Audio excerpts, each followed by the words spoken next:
Its stone walls ran slick with moss and human grease, the air so thick with ammonia it stung the prisoner's eyes open before he remembered where and what he was. Beneath him, the floor was sunken with rot-soft straw, a slurry of urine, phlegm, rat droppings, and blood so long dried it had turned black. Chains dug into his wrists and ankles, old iron fused with scabs and suppuration. When he moved, he didn't groan. He whimpered.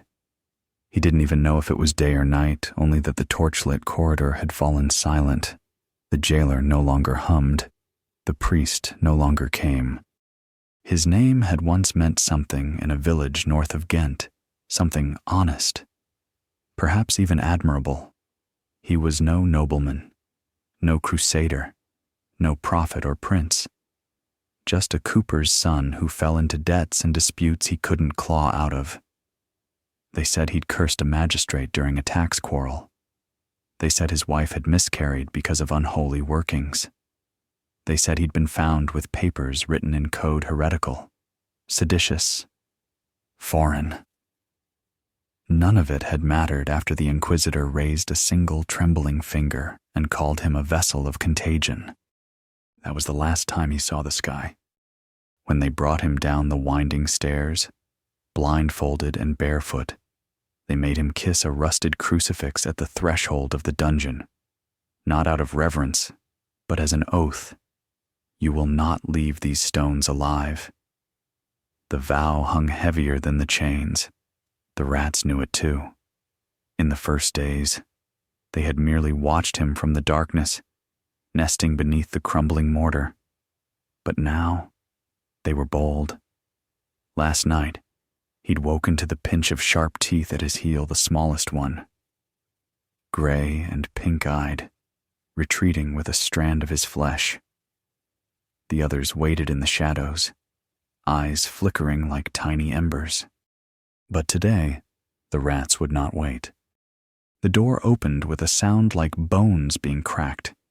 2 men entered, faceless beneath linen hoods. One carried a heavy clay pot, the other, a brazier of coals glowing like the gates of hell. Neither spoke.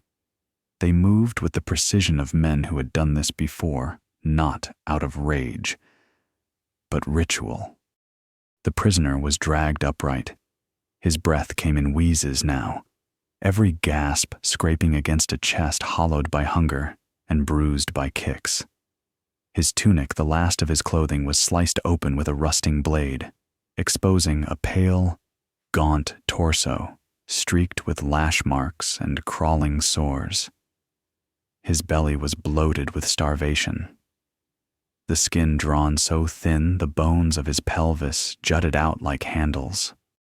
The pot was placed upon him like a relic upon an altar. It was large and round, blackened by old fire, its rim smeared with the residue of past agonies. Inside, the rats scratched and sniffed, their claws making faint, chittering sounds against the clay. The lid was tight, but not sealed. Just enough air, just enough time. Then came the brazier. Held above the pot's domed top, the coals hissed as they were lowered, stacked, balanced with terrifying care. The hooded men checked the edges for gaps.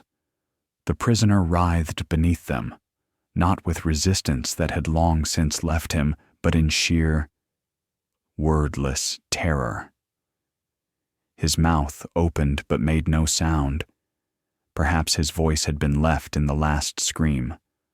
Or perhaps it was fear's final betrayal silence. And then the heat began. At first, there was only the smell, the slow, warm tang of ancient clay heating once more. Then, the rats began to panic.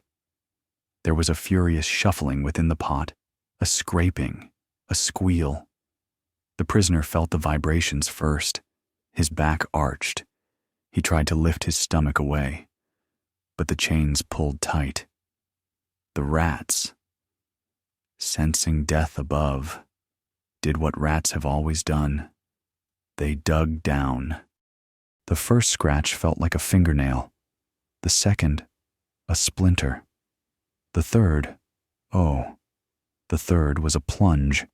Tiny teeth burrowed into his skin, shredding through it like wet paper. He bucked. He shrieked. The scream returned at last. Not as a human cry, but something raw and ragged, an animal noise that echoed off the stone like a blasphemy.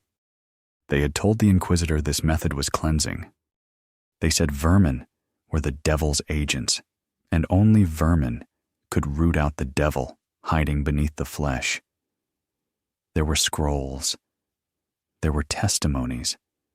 There were bishops who approved. But here, in the dark, there was only the sound of a man being hollowed. Blood ran from beneath the pot. It was hot.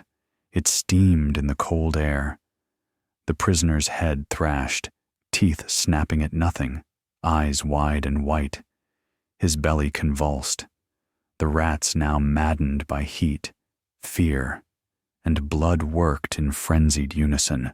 Their teeth tore through the skin, into the muscle, toward the entrails. The clay pot jumped with their frenzy. The guards stood outside the cell, listening. They didn't speak. They didn't pray. They had orders to wait until the screaming stopped. And scream he did for hours, sometimes cursing God, sometimes begging him, sometimes shrieking so high it was as if his soul was trying to claw its way out through his throat. His body convulsed. His feet rattled the chains. His belly swelled grotesquely around the pot, as if the rats inside had become demons, gorging themselves on the very seat of his being. When he lost consciousness, they doused him with brine to wake him. When his voice broke, they poured vinegar on his open navel to stir him again. The rats, by now, were drunk on gore, their little faces smeared in red, their bellies bloated, their hunger infinite. By nightfall, when the torchlight guttered low and the monks were heard singing Compline in the distance, the prisoner was still alive. Barely. His breath came in tiny whistles.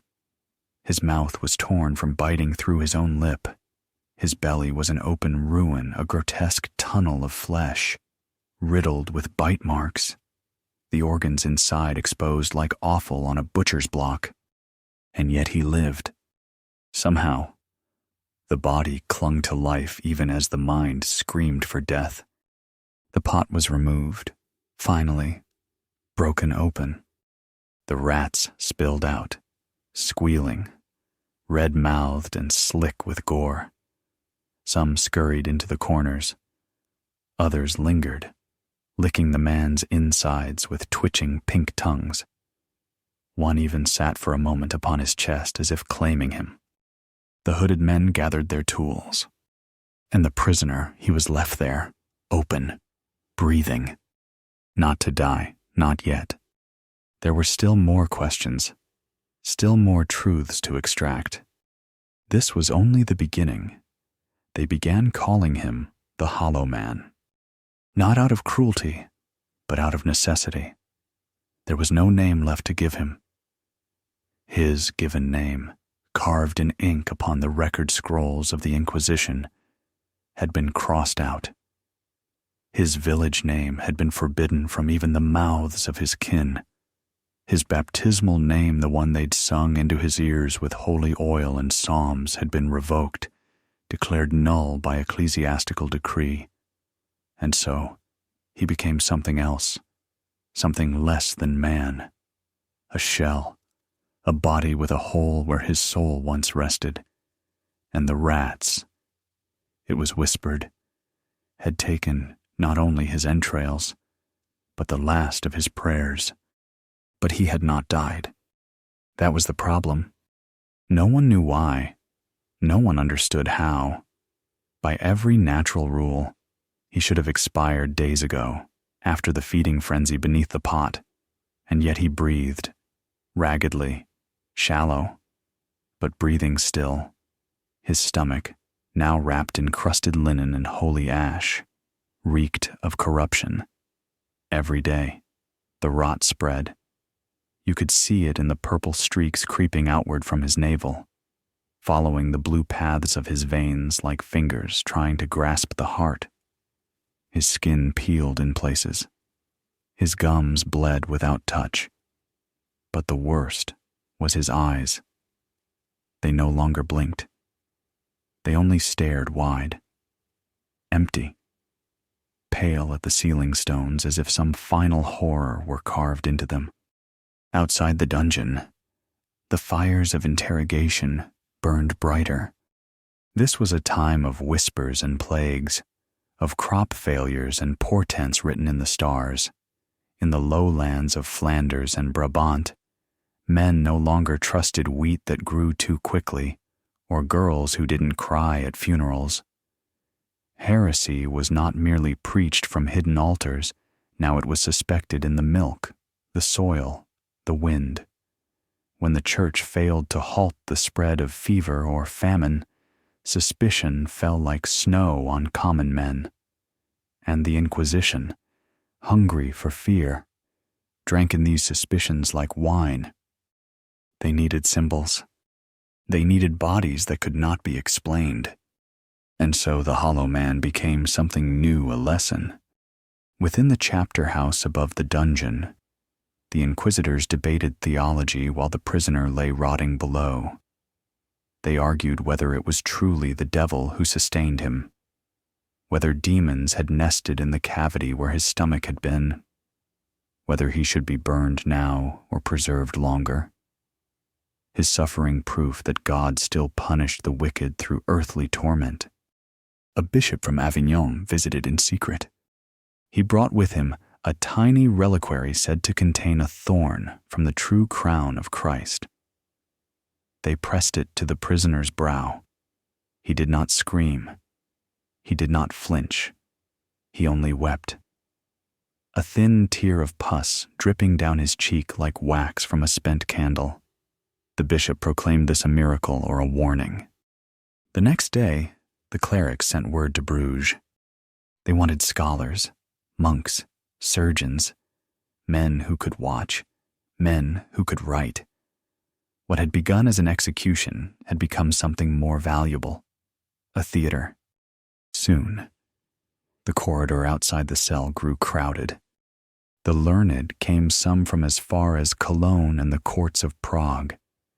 They arrived with quills and scrolls, crucifixes and salves. They peered through the iron grates. They sniffed the air.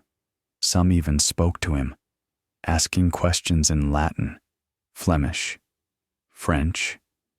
He never responded. Not with words. Only once did he move. A Dominican friar, young, pious, arrogant, whispered the word solace through the bars, salvation. And the hollow man laughed. It was not a human laugh. It was dry and grating, like bones shaken in a pot. That night, the friar locked himself in the chapel and refused to come out for 3 days. When he did, his hair had turned half white. He claimed the man had spoken to him in tongues had revealed truths about sin so blasphemous, he dared not repeat them. This rumor spread faster than fire. Soon, townspeople gathered outside the abbey walls, whispering about the man who could not die. Some said he was a prophet, others, an antichrist. Mothers clutched their children tighter.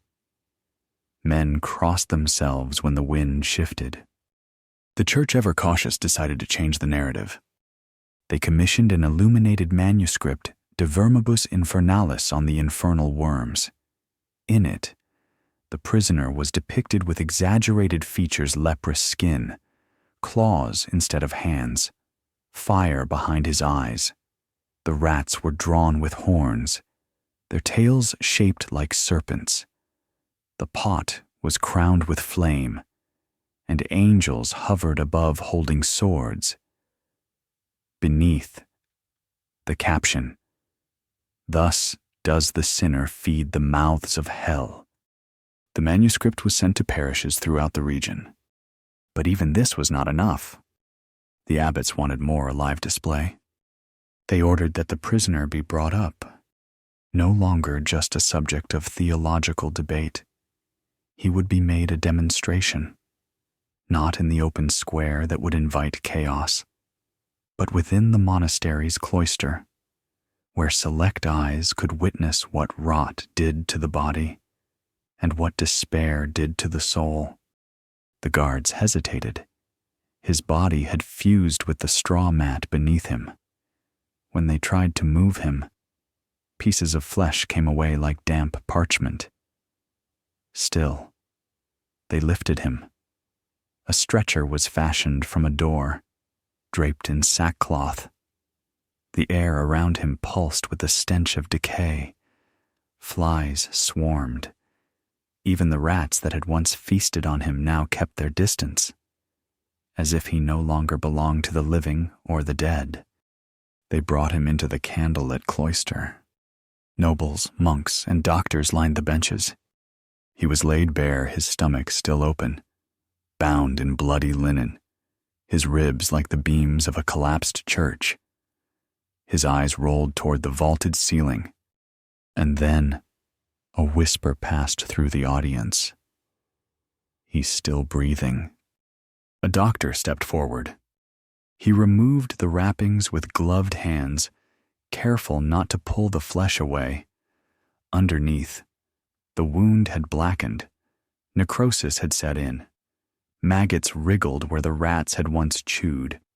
But even still beneath all that rot, the heart pulsed, weak, slow, but defiant. The doctor crossed himself. "Impossible," he murmured. A priest approached next. He carried holy water, sprinkled it. The prisoner coughed. Not a violent cough, but a slow, rattling one, wet and ancient. And when his mouth parted, a single rat tooth fell from his lips and landed on the floor. The chamber fell silent.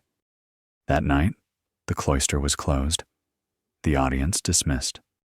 But word had already reached the city gates. They had wanted to extinguish heresy. Instead, they had created a legend. A man who could not die. A man hollowed by vermin and flame. A man who, perhaps, bore the sins of others within the cavity the rats had left behind. And in that silence, beneath the cloister stones, the rot grew deeper. His fingers turned black. His breath came slower. But still he did not die. They brought the rats again at dawn. But this time, it was not to extract confession, not to teach a lesson, not even to punish. No. Now it was theater, a divine performance. And the hollow man the creature once named, once kissed by wife and child, once known in the eyes of God, was merely the stage. The cloister, now cleared of its benches, had been converted into a ceremonial space, an unholy amphitheater beneath the open stone vaults of the monastery. Above, morning light filtered through narrow windows shaped like holy crosses, their glow diluted by soot and fog.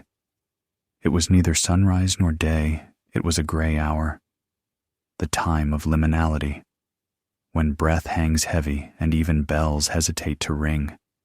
Perfect, the monks decided, for a reckoning. This second rat pouring had not been ordered by the inquisitors alone. Letters had come from the archdiocese, from nobility, from scholars who offered gold to witness what no text could capture.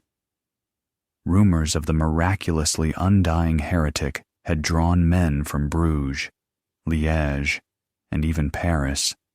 Some called it the devil's triumph, others, the slow justice of divine wrath. Most, however, simply came to stare. The grotesque has always drawn the curious. They laid him on a table this time. not the door from the dungeon, but a real altar, dragged from the chapel and stripped of its cloth. They did not pretend it was sacred anymore. They washed it in vinegar, circled it with wax candles, and placed small reliquaries at each corner, hoping, perhaps, that their relics might offset the sin they were about to commit. He did not resist when they lifted him. By now, his body had withered into something so skeletal, so bone-thin and translucent, that the monks had to bind him at the wrists and knees just to prevent his limbs from falling askew. His torso, stretched by weeks of infection and opened flesh, had sagged into a cradle for filth. The wound still weeping fluid from its unsealing days, earlier now resembled a mouth, a hungry, blackened mouth. And into this ruin, they placed the pot again. But this time, the rats were starved. They had been kept in a dark cellar for 4 days, fed only on brine-soaked wood and the scent of meat they could not reach. When the lid was removed, they clawed at the air. Their bodies were lean, almost emaciated, their snouts twitching with unrelenting urgency. The clay pot trembled as they were lowered once more onto the man's midsection. He did not flinch. Not yet. He only opened his eyes, and for a moment, the abbot standing nearest him swore he saw something behind the pale pupils.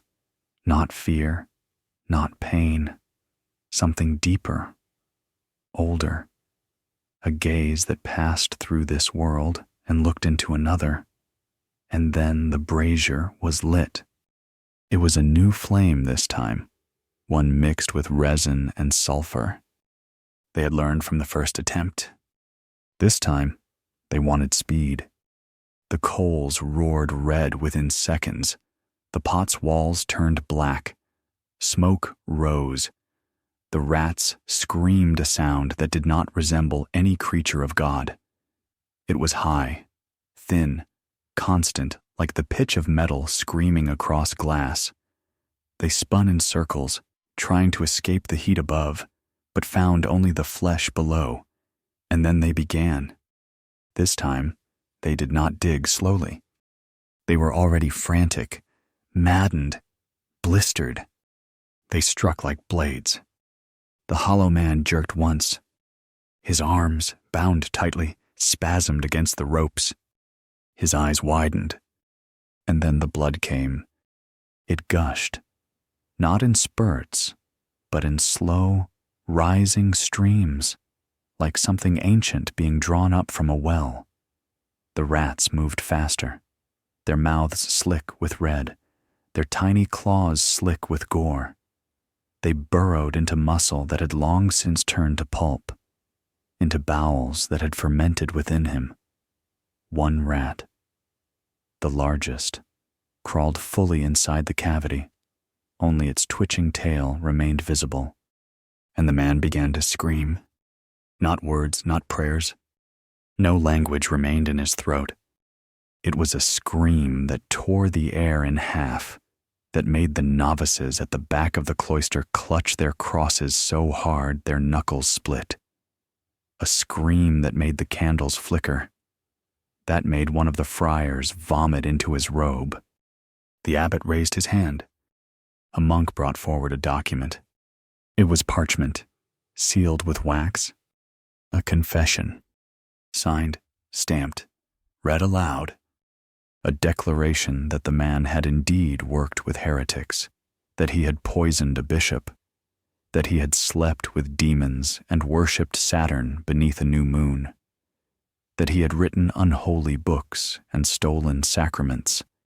None of it was true. Everyone knew it. No one cared. The scream continued. They poured more resin onto the brazier. The flames climbed higher. The clay pot cracked at the rim. And still, he did not die. His mouth foamed. His chest convulsed. His stomach, or what remained of it, bulged and slumped, the rats writhing visibly beneath the skin. One rat burst through a new hole near the rib cage, its snout slick and eyes gleaming. The others followed. The pot finally split in half. The rats poured out into the cloister, into the feet of nobles, into the hems of habits. Chaos erupted. A woman screamed. A man stumbled backwards, crushing one under his boot. But the worst remained on the altar, a man, breathing, weeping, torn open like a sacrificial lamb. The abbot knelt beside him. He whispered into his ear. "Confess," he said, "we can end this." The man turned his head, and then, slowly, impossibly, he smiled. A single cracked tooth remained, and then he spoke. "God left days ago." The abbot staggered back. The crowd froze. There, before them, lay a man so thoroughly destroyed, he no longer resembled the image of humanity, and yet still capable of blasphemy. They called for the executioner. Not to kill him, no, but to dismember him, to scatter him. They feared the body would not die unless its parts were separated. So they did. The arms first sawed at the joints, bones cracking under the dull blade. Then the legs pulled apart with hooks. Then the head not severed, but caved in with a hammer. Even then, the heart beat 3 more times. The surgeon who witnessed it dropped his blade. It was done. At last. The rats lingered, still feasting. The clergy argued over where to bury the remains. Some said burn them. Others said salt the parts and bury them in separate monasteries. In the end, they did both. The heart was crushed between stones. The brain was boiled. The hands were buried beneath a pigsty. The intestines already devoured were considered handled. They erected no marker, no cross, no stone. And yet, within a week, the story had escaped. They tried to burn the texts, erase the accounts. But tales whispered faster than flames could spread. They called him the Hollow Man, the rat vessel, the man who would not die. And somewhere, in the corners of dim candlelit dormitories, monks began to whisper prayers to him, not out of piety, but fear. They feared what he had become. They feared what he had endured. And most of all, they feared what might one day return. There was no burial, no pyre of sanctified wood, no funeral mass sung in minor tones, no bell tolling gently over the rooftops of a grieving village. There was only silence broken only by the flick of a shovel and the groan of the earth as it opened to consume what was left. The pit was shallow, the lime plentiful, the flesh by then hardly flesh at all, more a matted cluster of rot-wet rags, bone fragments, black hair, and hollow sockets that had once held a man's gaze steady. They burned what they could. They boiled what they feared. And yet, even flame left pieces behind. The jawbone refused to crack. The molars, strange in their symmetry, remained whole as if locked in defiance. The femur, gnawed hollow by the rats but never broken, surfaced days later in a monk's dream, slick with blood, standing upright in a field of snow. He woke screaming, lips wet with Latin chants he could not recall learning. He was transferred to a monastery in the high Alps, where the air was thinner and the dead, it was said, less restless. The other monks learned not to speak of the Hollow Man, and when they did, it was in riddles, in ciphered passages scribbled into the margins of psalters and medical ledgers. The word vermis worm appeared often. So did cavus hollow. But never a name. Never again a name. Yet names have a way of surviving even when the flesh that bore them is scrubbed clean from memory. In the streets of Bruges, Merchants whispered of a peasant whose belly had housed the devil. In Liège, a mother warned her daughter to obey curfew, lest the man with the rats in his ribs crawl through the cracks in the floor. In Cologne, an apprentice scribe, poring over forbidden texts, claimed to have found a diagram of the human body annotated with unfamiliar script next to the stomach. A tiny drawing of a rat. And in Paris, years later, a doctor wrote a treatise on abnormal human endurance. One chapter described a man who had lived for 23 days with an abdominal cavity exposed to vermin and flame. The footnote was unsigned. The church tried to contain it. They reissued papal bulls condemning the misinterpretation of holy punishment. They ordered the monks of the cloister where the torture had occurred to fast every Friday until death. They had the cloister walls scrubbed, then bricked shut. They forbade all future use of the rat pot. But the damage was already done, because something had changed, not just in the minds of the laity, but in the eyes of the faithful. For centuries, pain had been viewed as cleansing, fire as purifying, blood as sacrament. But here was a man who had endured all three and emerged not holy, not redeemed, but ruined. And his ruin had not destroyed him. No, it had become contagious. The hollow man infected ideas. He whispered to scholars in candlelight and to soldiers in the quiet hour before battle. He appeared in dreams, not as a man, but as an absence, a shape defined by its emptiness. Some drew him as a figure with ribs flared open like a book. Others carved tiny effigies out of bone hollow-bellied, rat-crowned, wrapped in copper wire. These charms were hidden in the folds of monks' robes, beneath widows' pillows, in the cradles of dying infants.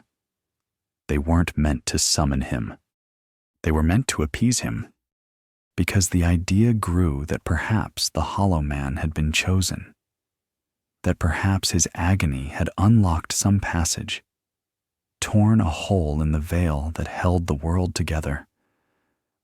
After all, hadn't he smiled? Hadn't he spoken after all that was taken from him? God left days ago.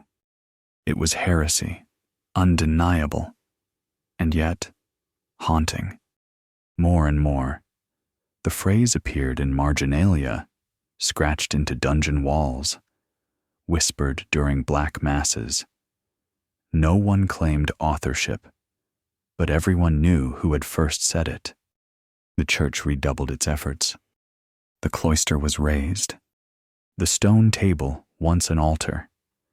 Then a butcher's slab was broken into dust and mixed into mortar for a new latrine. The last monk who had touched the hollow man was found strangled in his sleep, a rat's tail clenched in his mouth. They said he had tried to speak, tried to confess, but his tongue had turned to ash. Still, stories endured. A century passed, then another, and still in the corners of old manuscripts, in the smoke-darkened frescoes of forgotten chapels, a thin, gaunt man appeared, hollow in the belly, eyes open wide, a pot upon his gut, and from that pot, flame and teeth and chaos. Some claimed he was a warning, others a witness. A few whispered that he was waiting to be remembered, waiting to be called, because perhaps it wasn't death that made him holy, but the refusal to die. Not martyrdom through flame, but revelation through endurance. Because he had suffered more than Christ. Because he had survived what no man should. Because no gospel contained a chapter like his. And no priest could offer absolution for what the world had done to him. He was not the devil. He was not a man. He was a wound, a permanent opening in history's flesh. And through that wound, stories still crawl like rats from a cracked clay pot. in the quiet hours before dawn, when the last candle gutters and the final prayer dissolves into silence, there is a moment when the world holds its breath, a moment when the walls remember, when the earth beneath old cloisters shifts, ever so slightly, as if something beneath still moves not in flesh, but in memory. It is in that breathless pause that the hollow man stirs, not in form, not in bone, but in the stories we pass down when no one else dares to listen. A flicker in the periphery, a sound beneath the floorboards, a silence too complete to be natural. He exists not as a body anymore that was taken, torn, burned, scattered. He exists now in fear, in doubt, in the realization that suffering without reason may outlive all holy explanation. Somewhere, a child wakes from a dream of writhing things and bleeding mouths. Somewhere, a scribe dips his quill and writes without knowing why vermis intravit cor hominis. The worm has entered the heart of man. And somewhere, in the dark, where stories rot but never truly die, the hollow man smiles again.